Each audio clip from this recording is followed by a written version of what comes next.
Welcome to OOD Works, the podcast, a show about unique individuals and the services provided by Opportunities for Ohioans with Disabilities, the state agency that helps individuals with disabilities find a job and be more independent. Here's your host, Kim Jump. Hi, thanks for joining the podcast today. This episode is devoted to Opportunities for Ohioans with Disabilities Youth Leadership Forum, which is a 5-day career leadership training program for 11th and 12th grade high school students with disabilities. It helps these students prepare to become Ohio's future leaders, and it does that by working on leadership, citizenship, and social skills. It helps the students learn about choosing a career, finding out about available resources in Ohio, and interacting with professionals with disabilities who serve as mentors and role models. I had the privilege of catching up with the 2019 co-chairs, Brianne Riffle and Wes Fisher. And so this podcast has 2 segments. And the first, I have the privilege of talking with Brianne, and in the second half, with Wes Fisher. So I hope you listen all the way. I know you'll want to hear from both chairs about the Youth Leadership Forum. So I'm very excited to welcome to the podcast today Brianne Riffle. Brianne is one of the co-chairs for the 2019 Youth Leadership Forum. She first participated in Youth Leadership Forum actually in the inaugural year of 1999. That was the first year that Ohio had the Youth Leadership Forum. And so I am pleased to welcome Brianne Riffle. Brianne? Thank you so much. I'm excited to be here. Well, thank you. It's awesome to pull you away from the activity that's happening. At the time of the recording, we are in day 2? Third day. Technically third day? Third day, but second full day of YLF. And so there's been a lot happening. For those that don't know what the Youth Leadership Forum is, how would you describe it? It is a place for juniors and seniors from all over Ohio with a disability to come and learn about leadership, self-advocacy, getting involved in your community, going to college, getting a job, and networking on a professional level and even on a personal friendship level. And it is fun, it's work, and they come in scared and unsure, and then they're leaving happy and not ready to go home because they've had a great time. And how many young people are participating as delegates, as they're called? The delegates this year, I believe we are at 33 now, which is a good group. You get to know everyone, but there's plenty of people to talk to. Yeah, that makes sense. And how are the young people selected to be able to participate? It is a process. It's not, you got to put time into it. So there's a application that has some essay questions. We ask for letters of recommendation. So kind of similar to a college application. They want to know some of the background, but put some work into it. And then the next step, everybody who applies gets an interview, and members from YLF alumni, from OOD, will go out and interview them. And it's a get-to-know-you interview, an informal interview, but you learn a lot from somebody meeting them face-to-face. And then after that, a small panel will just review those interviews, recommendations, and then we send out our letters of congratulations to many of them, as long as it's going to be a good fit for them. We want to make sure we do everyone justice, the program and all the individuals. Gotcha. And so we have young people from all over the state that are here? Correct. We cover most corners of the state. Throughout our 21 years, we've definitely hit everywhere. Awesome. So you were part of the first group of YLF all the way back in 1999. What was that experience like for you? Well, way different than what we're looking at today. And I do try to bring up and remind them how lucky they are to be here in this very nice hotel. like many of the YLFs across the countries, we're held on dorm campuses in dorm rooms. And we were at The Ohio State University, and I think it was probably, and it was my first experience with a dorm room, so this may be a little negative on it, but I think that was the oldest dorm room that they had on campus, and it was the stinkiest dorms that they had on campus. It maybe with 21 years of thinking about it, probably wasn't that bad, but now we had a really small group that first year, 23 of us, and there were things that were not quite set up, like apparently the dorm rooms were double booked. So some people walked into a room for sleeping, and then there was already somebody in there that wasn't even with our group. Those kinds of funny things that it's like, nope, we got things. They then, I always revert to we now, but things were worked out, and it became a program where I walked in, I didn't think I belonged with this group. I had never identified as someone with a disability. I have a learning disability. I was in special education classes all the way through high school, and it was end of my junior year that I attended the first YLF. And it was a weird feeling because I had been to summer camps and I had been away from home, but I wasn't sure I wanted to stay at this one. But I did. And it changed my perspective, and it was one of my fellow delegates that made me realize things were okay, because it was a really small staff, really small delegate numbers. So to make accommodations for each other, I was asked to write for one of my fellow delegates. And that was my worst fear, was writing, somebody seeing that I can't spell. And it was almost a panic attack. Yeah. And I looked at him and I just blurted out, and I can remember the sweat rising, and I'm just like, I can't spell. And he looks at me and calm, cool. He goes, I can't write. So if I say something you don't know how to spell, I can spell it. I'm like, and it was like a huge light bulb moment. It's like, oh, I don't have to know everything. And you felt acceptance from him, like instantly? Yeah. And you don't have to have all the answers. You have to just know the resources. And having those resources, you can do anything. Yeah.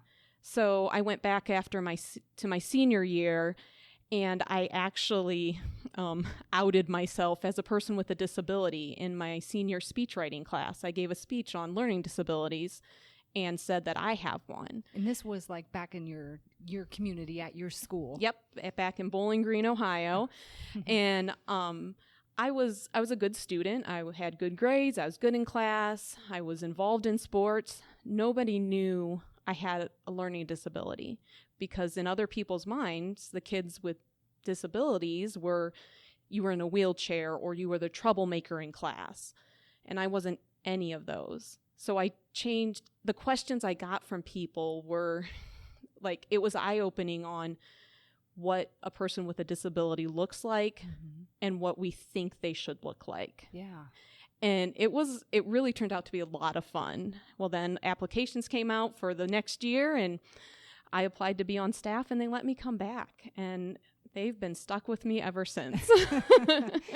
Well, it sounds like YLF for you must have helped with your confidence and your sense of yourself to be able to go public, if you will, with your disability after being private about it. It gave me a new identity. I started to identify with the disability community, and made me okay with the fact, okay, so I don't read and write well, but there are accommodations for that. There's ways I can get things that will help me prove I'm as smart as the person who can read and write this paper all by themselves. Yeah. And it's okay. You don't have to know all the answers. It's knowing your resources. And I was able to go to college. I went to it's now the University of Mount St. Joseph in Cincinnati, because they have a very strong Project Excel program, which is for students with learning disabilities to help transition through that high school where everything's done for you on your IEP to college where you don't have an IEP, but you still can get some accommodations. And because of YLF, I learned about what I could get in college and how it was different. And I made it through, I got my degree in special education and taught from it a couple years after college. And it all started because of my interaction at YLF in '99, that you don't have to know the answers or be able to do everything. You have to know how to ask for help and who to ask for help from. Yeah. And so speaking of who to ask help from, I've heard a reoccurring theme here that a big takeaway and a big benefit are these relationships that are being built during YLF. Could you talk about that? Oh man, I have met some of my best friends here, and we don't see each other throughout the year because we live in different states. But we get to YLF, that staff dinner, that first half hour, there is no business done because it is just, okay, what have you been doing? This is what I've been doing. And oh my gosh, you're engaged now. Or I came to YLF and I was 6 months pregnant. And oh, you've got a baby there. And it's that growing up and greeting people and grieving with people and just but it's like you haven't been apart. Once after that first half hour catch-up time, you're right where you left off, and we just move forward and make things happen. Yeah, that's incredible. And I mean, the amount of people that come back, the volunteer base, could you just describe, for people that haven't had the privilege of coming to this, describe the amount of volunteers that it takes to pull off this kind of event? Oh man, the amount of volunteers I call them my staff. I do get a little protective of my volunteers that come in because a good 90% of the volunteers that come through working the event, week of, leading up to the event, speaking at the event, a lot of them are returning delegates. So they may not be able to be there this whole week, but the program meant something to them that they came back to do it. Or I loved it so much, I want to work it and I want to give that experience to more people. We lose a lot of sleep. We eat last, so you'll get a plate of food and then something needs to get done and you ask 3 people to help you and then everybody eats cold food, but it's for the delegates. We are all so passionate about helping the next group of delegates have the experience, the magical experience we did, that you don't mind losing the sleep, or that volunteers. So most of us all have jobs outside of here. I personally take vacation time to come here. That's incredible. And I'm not paid in money to be here at YLF. It is watching the students grow over these 4 days, and I'm getting goosebumps talking about it, to see the transformation in the students and to hear them come back the next year and say, this made a difference in me and I did this because of that. Or a parent saying, what did you do to my child? There's no way they would speak in front of people. Oh, they spoke in front of people and they did it in a microphone and they even giggled on stage. And hearing that feedback, I mean, you can't put a dollar amount on changing somebody's perspective of themselves for the positive. Yeah. And I know, speaking of for the positive, self-advocacy is one of the goals, to teach the young people how to advocate for themselves. What does that look like this year? It's a very individualized things, but we talk about different ways they can do that, because some of our delegates have finished their senior year, so they're moving on to either college or a job or a training program, or they're going into their senior years. So if they're going into their senior year, we do want to do a lot to talk. We do want that self-advocacy towards getting involved in your IEP meeting, not just show up and sign where they tell you to sign. Talk about what you really want. If you hear something on it that you don't agree with, have that discussion and say, wait, this is about me and my education and my plans. I want this in there. And now, we do always add a measure of honesty in there. Now, you can't, probably being the President of the United States in 2 years after high school is not going to be something we can do. Right. But if it's, no, I want to be included in that English class, okay, let's see if we can accommodate that regular ed English class so you can take it instead of being in the special ed class. Yeah. Or having resource time as opposed to having a study hall and then having the ability to leave study hall to go to the resource room to get help. But if it's just, I don't need the help every day, just some days, I want to be more independent to prepare for college or prepare for a job. That's a great thing to do. Yeah. And so those self-advocacy skills come into play then during the career journey. Definitely. Yeah. The career part of it would be, well, what does it look? So I had this IEP for how many years of my life? Now that thing's gone. How do I understand my rights? What does it look like going to college? Because the IEP isn't going to follow me. I don't have people who automatically know I need a little help. You need to go into your college and say, I have a disability. This is what I need to be successful. And maybe I'm going to need extended time on a test because I read slower. Or I need some mobility aids because this campus is huge and I need to get across campus, so I need extra help. Maybe it's scheduling my classes, so I'm not scheduled to be on one side of campus and then in a half hour I have to be on the other side, but it takes me 45 minutes to get there with my mode of transportation, so that you're setting yourself up for success. Mm-hmm. And knowing how to tell someone how you need help is a very empowering part of going to college or getting a job, because yes, I can do all of these things. I just need some help. And if you do this, I'm going to do all this for you. Yeah, that's awesome. Especially being able to start that young for the participants. And I just think it's so great that at Opportunities for Ohioans with Disabilities that counselors can begin working with individuals at age 14, because you can't start these skills and these practices too soon. Definitely not. Being able to bring this YLF message to a younger, wider audience would be an amazing thing to start, because I would have identified with it. If this would have been presented to me when I was even a freshman in high school, parts of it would have sunk in. Would I have been ready to out myself? I don't know. Maybe. But it definitely, parts of it would have taken a hold on me, and I would have probably been an even stronger self-advocate by the time I was a senior than I already was.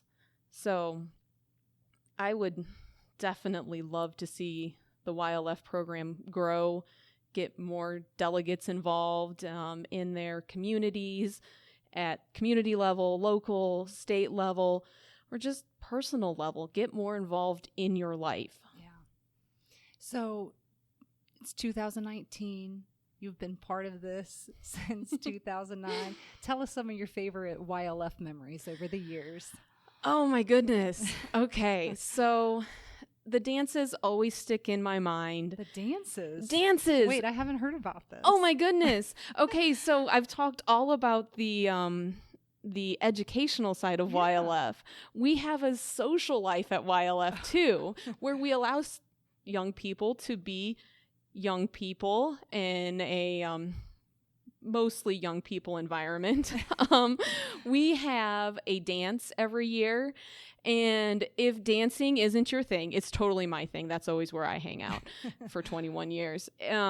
We have games set up outside of our dance area, so if that music's a little too loud, but playing a card game, you're being social with people. Let's do that. We have cornhole boards set up. We've made the environment friendly for people who dancing's not for everyone, sadly, but we want you to engage with the people around you. So we do that one night. Over the years, we've had pool time. We have fortunately, we had a very strong relationship with the Ohio State swim team. We actually have some coming tonight to our speed mentoring event. Cool. So they've come throughout the 21 years, and they've hang out at the pool with us or just mill around with us. They've done speeches with us, and so they're college kids. And we have going into college kids, so they're peers. So seeing each other is an amazing experience. We've had physical adaptive sports night where we play bocce ball or wheelchair basketball, and our speed mentoring event is tonight at the SYLF, and that will be on kind of loosely based on the speed dating idea, but it's mentoring where we're going to have professionals in the careers that our delegates say they have an interest in. We try to bring them in, and most of them are people with disabilities. Come in and they can ask them a question about what they do on their job, trainings, and get more ideas. But then you get to do the exploration because we do it for like about 2 hours, and they're about 20 minutes around. So you get to talk to different people. And that's a really empowering thing to because there are careers that some of our delegates have been told, no, you can't do that because you have a disability. YLF is a place that says, okay, that's what you want to do. How are you going to get there? What do you need to get there, and what are the tools? Again, YLF didn't prepare me to become a marine biologist and train dolphins at SeaWorld like I wanted to when I was a delegate. But it also made me realize, okay, I'm not a strong swimmer and the doggy paddle isn't going to cut it, but I'm really good at working with people and helping people find what's good in them. I could be a teacher. I can teach people how to do more. And I did it. And I have done it in different ways throughout my professional career. Yeah. And I've seen that in action here, just for our listeners. Before we started this interview, I saw you engaging with someone, and it looked like an important conversation. That young lady I was talking to, I've worked with in my professional career in the past, and I know the family very well, and I can say when I first met her when she was in 8th grade, the word independent meant alone.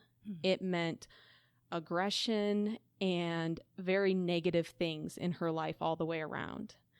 And I can say very proudly that I had a small hand in building her confidence enough to, now she's moving with other, there's a team of supports. I wasn't the only one.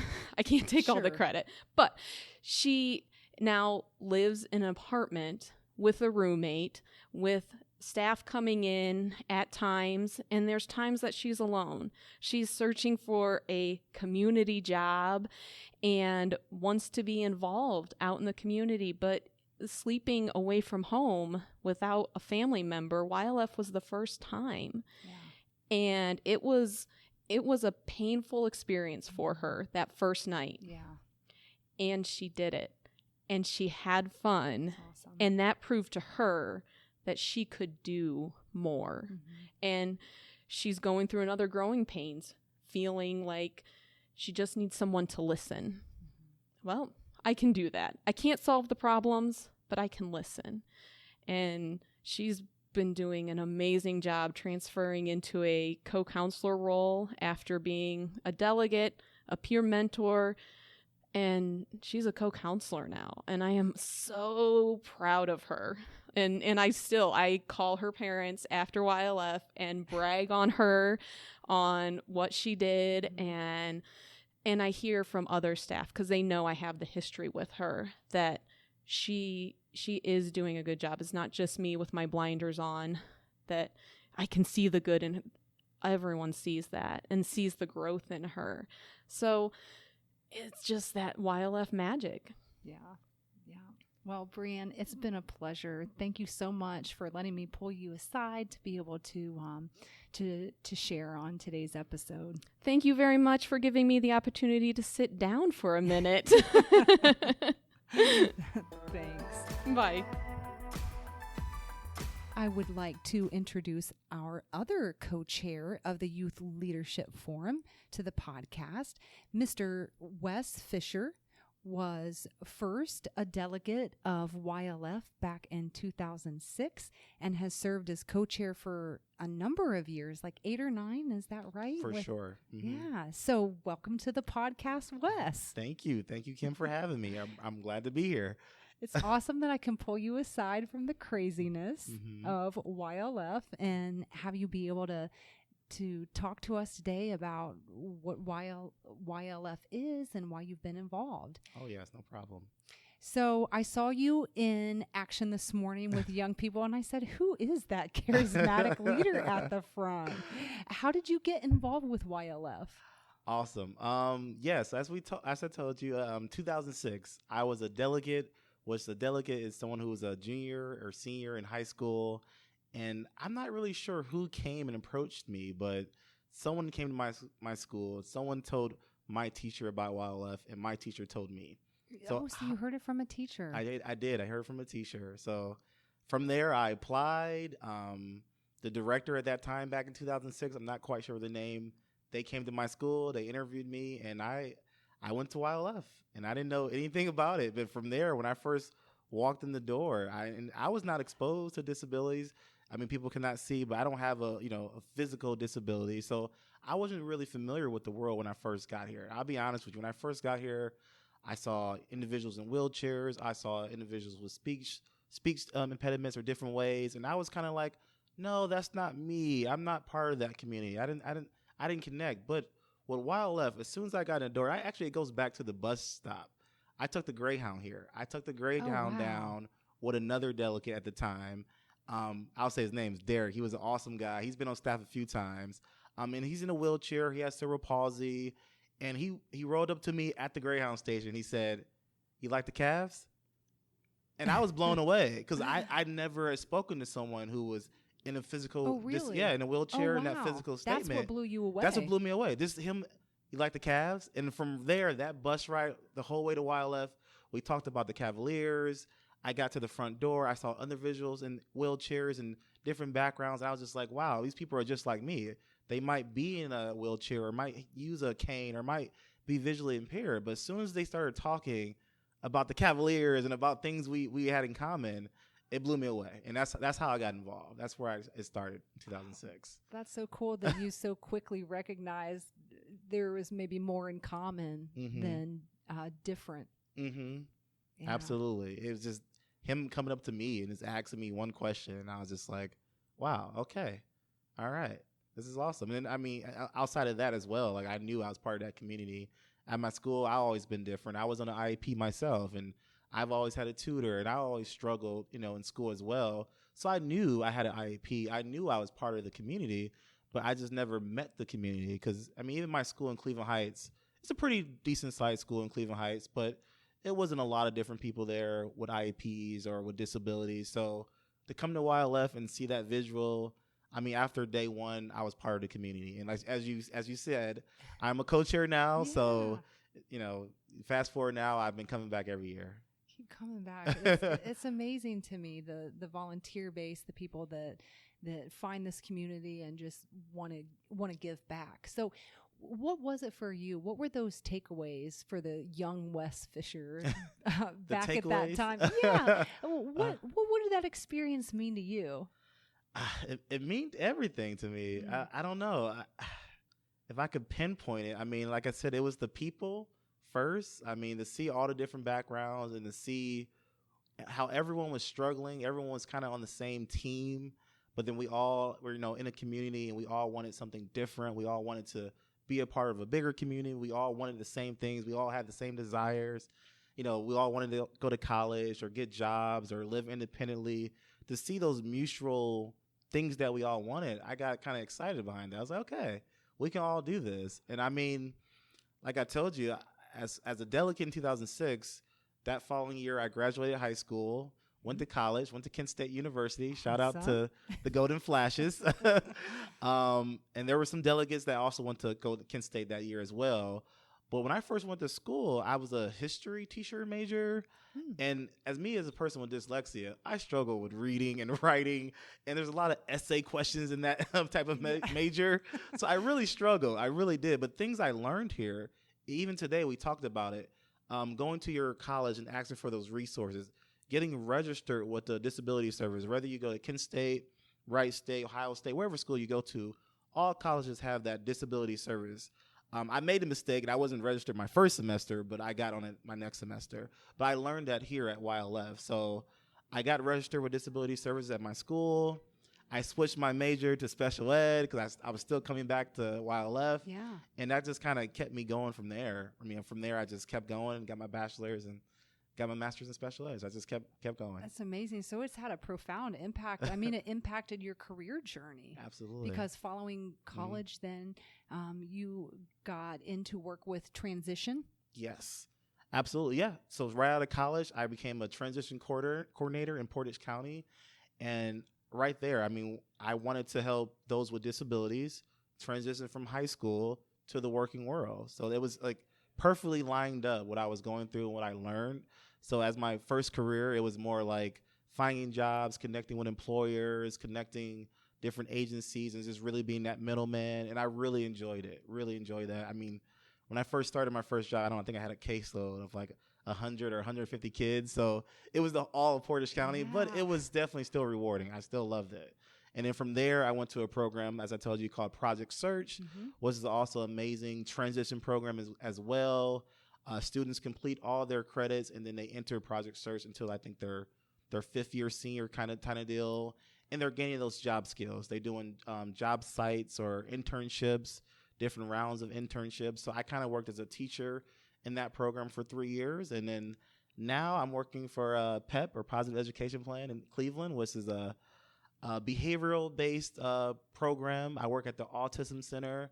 So as you can see, I kept on the line. You know, I went from transition to Project Search, which is like more post-high school. Now I'm back in the Autism Center, but still all rewarding. I love what I'm doing. Yeah, and it shows on your face, your smile. I mean, and when I see you engaging with the participants, the delegates who are here, you can tell that you're passionate about the forum. You're passionate about this work.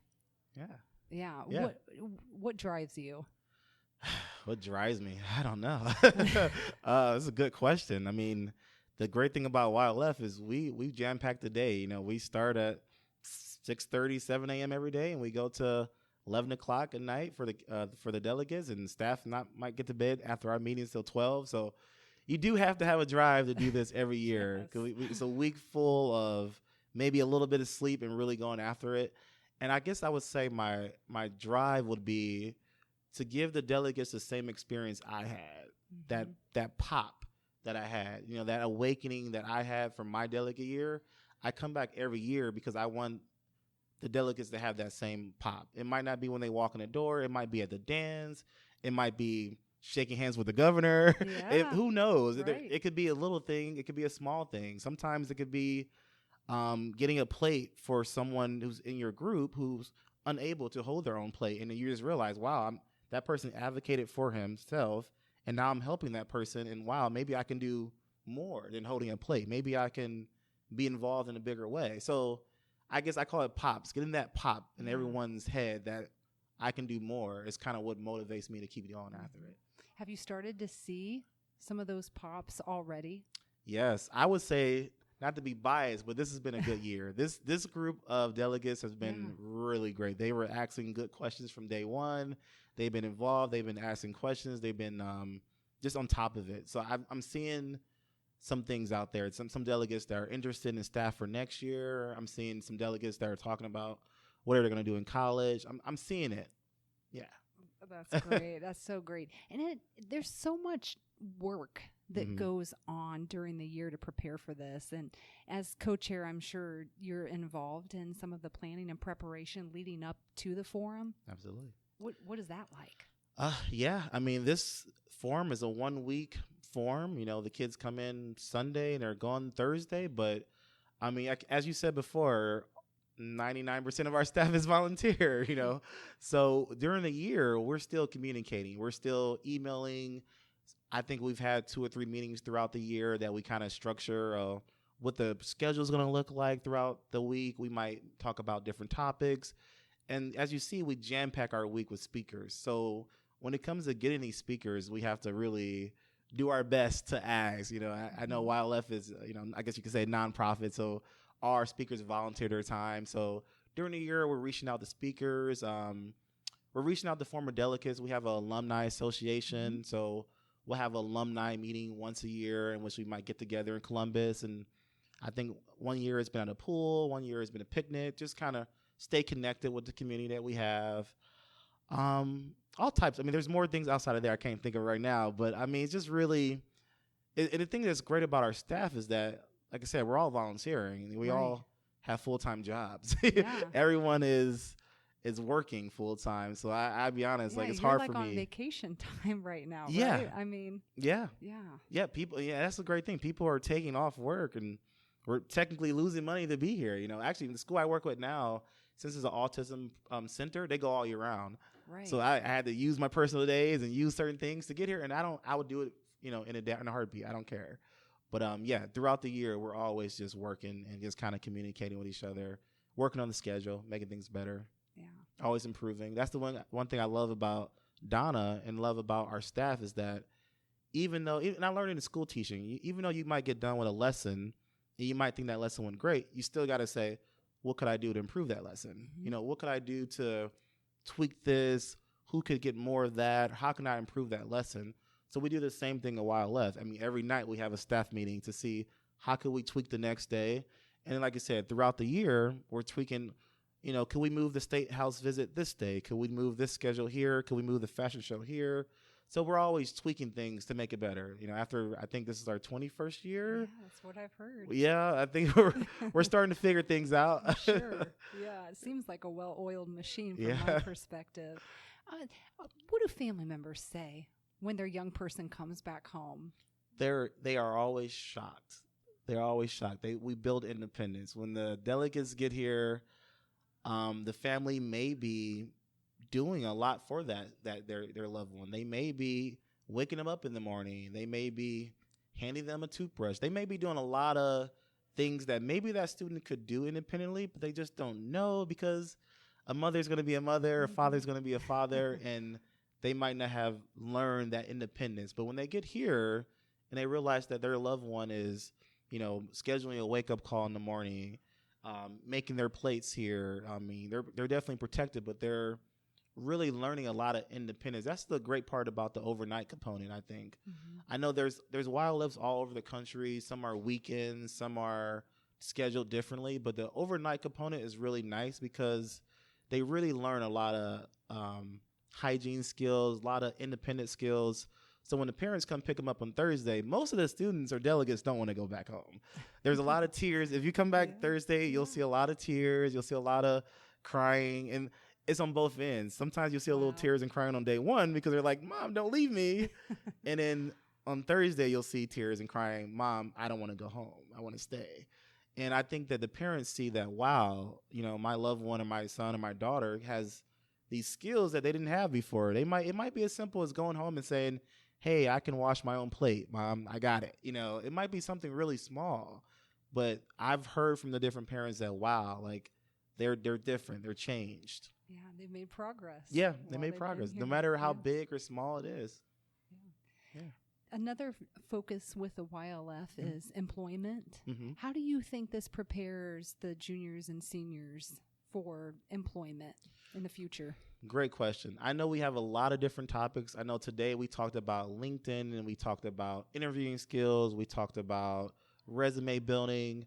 I mean, even our delegates do thank you notes, in which it's kind of a lost skill of, you know, because everyone that was referred here as well. I forgot to mention that when you apply to come to YLF, you also had to get 2 referrals. So that could be a teacher, that could be a business of contact, not a loved one, but an actual referral, and they have to write a letter for you to be here. So we also do thank you notes, which everything's so digital now. You know, we're digital right now, but there's emails and there's phone calls, but we have all our delegates write physical thank you notes that they send, that I think Donna collects at one point and sends to all the different representatives. So it's really those soft skills of, you know, showing up on time, waking up in the morning, just those soft skills of learning how to take care of yourself is something we're teaching.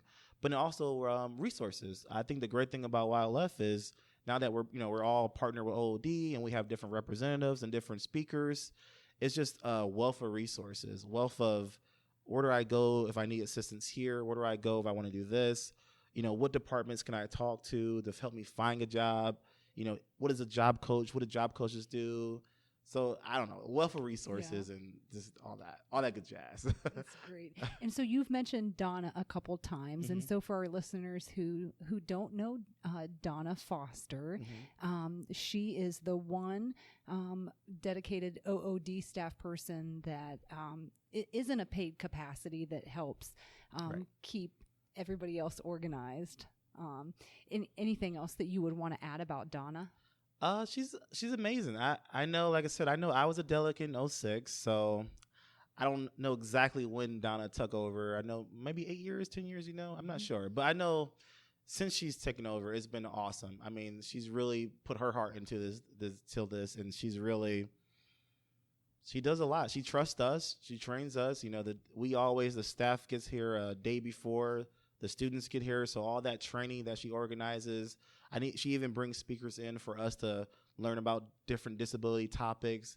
She really just kind of keeps us in line. And then she trusts us. She trusts us to take her teaching and then kind of run small groups, help with transition. But then she's always there. She's always helping lead us and helping us get better. And like I said, she's the one who leads those discussions on this happened, how can we improve it? Or this schedule, how can we tweak this? So she always takes the lead on tweaking different things, and she's been amazing.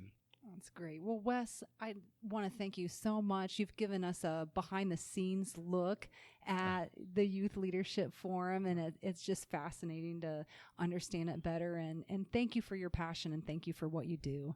Thank you for having me.